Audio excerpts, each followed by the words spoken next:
charging the thousands. I don't do that. I don't see a need for it. I only charge $500. So one hat tip to the young man, cold calling and hustling at a young age. But this is something that actually I'm guilty of not doing all the time that he did very well here.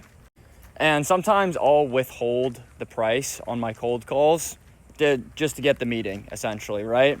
This is actually not the right thing to do. I think when people ask you what something costs, it's very good that he was transparent and told the actual price of what he was charging for his services.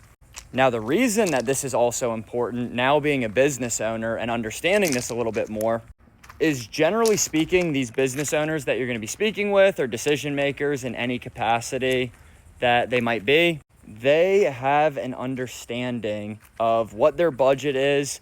They're generally going to, not all the time, obviously, but a lot of the times when somebody pitches me something, I kind of understand the value somewhat inherently. Again, not all the time, but there is like a baseline level understanding. I either see the value there or not if they're doing it, if they're explaining it clearly. And then consequently, by them telling me the price, I can very quickly decide if it's worth their time and mine for us to jump on a call or whatever the case may be, if it makes sense to even discuss, right? So if they're like, oh, it costs $500 to make a website, I'm like, yeah, it's worth discussing. But if they're like, oh, it's like $3,000, I'm like, okay, well, I know that a website is valuable, obviously. I just personally am not prioritizing that right now in the business, so it doesn't make sense. Not to say that the $3,000 website isn't good or anything like that, but that's generally just how I think about it. And this will also save you time with decision makers of not really booking meetings that are not qualified, right? Because although you do want to book meetings and stuff like that, obviously,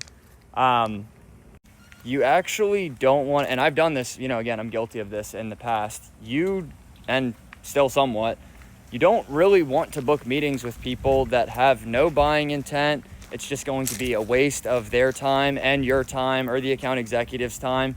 It's really just not wise. It's like forcing a deal that isn't a good fit for the prospect. Again, that's not a good thing to do, right? So being transparent with the pricing is actually good.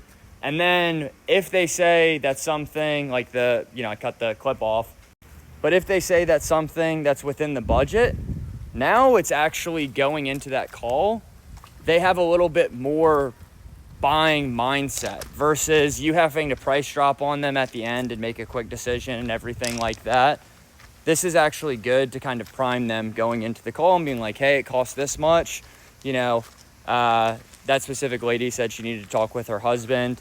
And so now maybe they can have a conversation prior to the meeting so then that they show up and have a better chance ready to buy just because that young man was transparent about the pricing. So hope that helps. Good job. God bless.